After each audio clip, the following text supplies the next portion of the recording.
Why do avoidants come back after they've distanced themselves or broken up with you? Well, most people think it's because they miss you or because they suddenly realize your value. And while that can be partly true, the real reason is actually much deeper.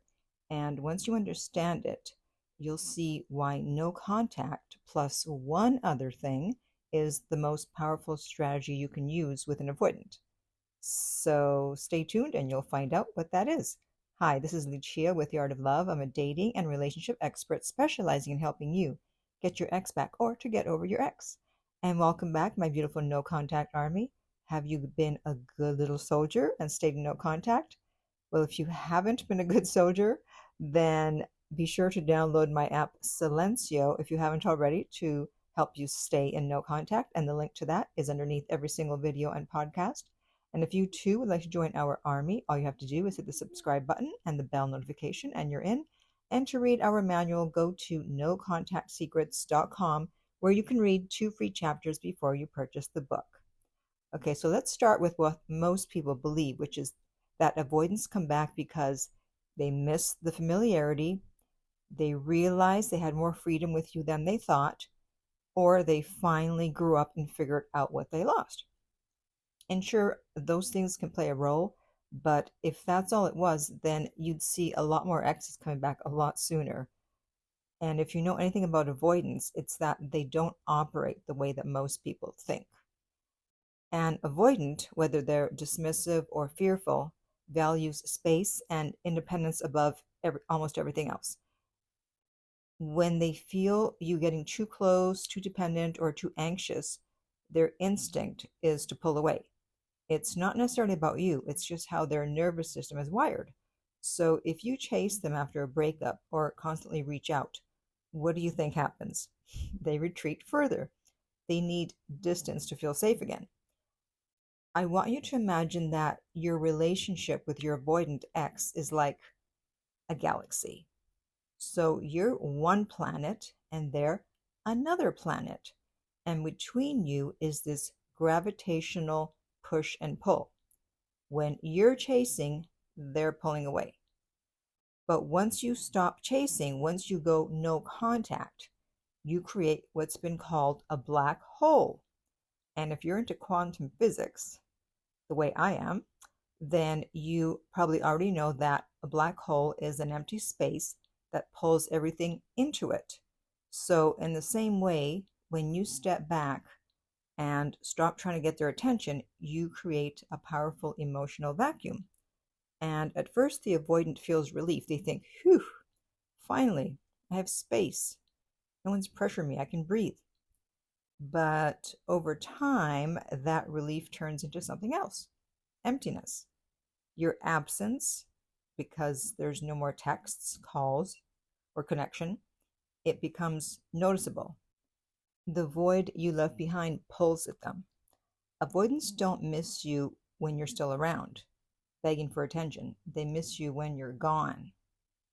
Because when you're chasing, they can't appreciate you. You're right there, and it's too much. But when you disappear, they start to realize what they no longer have. It's the old, don't know what you got till it's gone. And no contact creates space where the avoidant no longer feels trapped or overwhelmed. And this distance can trigger longing, not just because you're absent, but because that absence triggers feelings they had when they were with you. They miss the laughter, the intimacy, the security, even if they ran from it at the time. So it's not about logic, it's about the emotional vacuum that no contact creates. So how does this usually play out? Well, right after the breakup, they feel free. They may even convince themselves that it was the right choice. With you gone, they settle into their independence.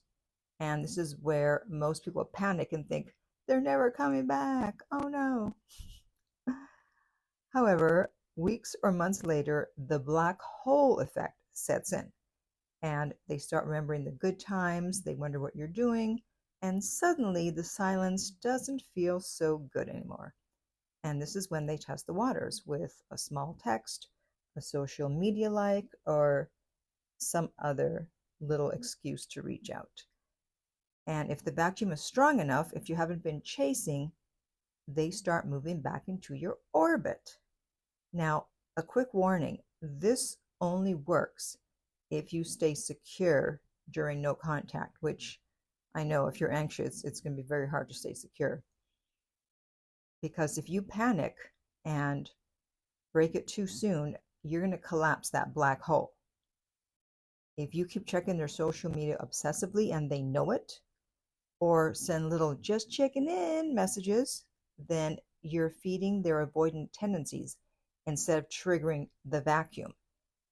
This vacuum causes them to eventually become introspective, which in turn leads to longing. That's why it's so important to trigger that vacuum. The power of no contact lies in your ability to hold your ground, to show without words that you can live, grow, and thrive without them. That's what flips the script in their mind.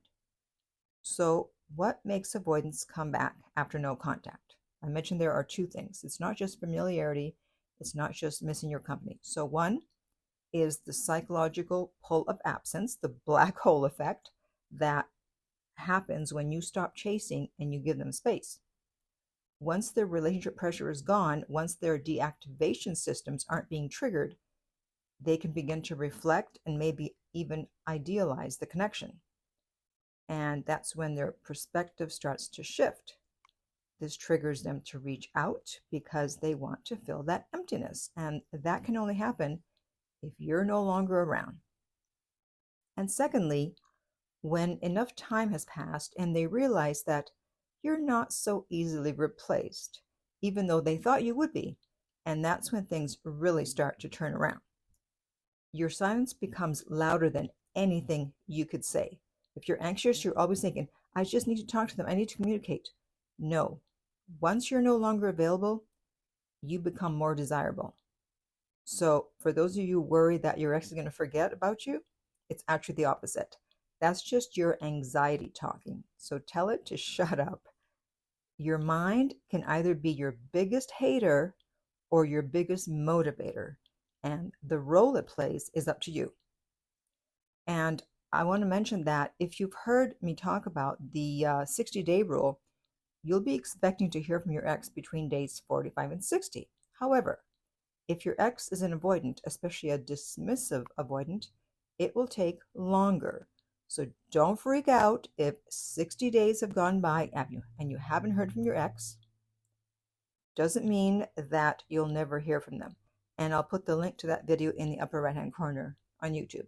So remember, the best move you can make with an avoidant is to step back and let the black hole do its thing. Now I want to hear from you. How long have you been in no contact and how is it going? And if you would like my help to get your ex back, you can contact me at theartoflove.net/coaching and we will send you the rates. They are not on the website, and the link to that is underneath every video and podcast. If you found this video helpful, hit the subscribe button. If you're listening to this as a podcast and want to help the show, then just download this episode. And finally, remember, love inspires, empowers, uplifts, and enlightens.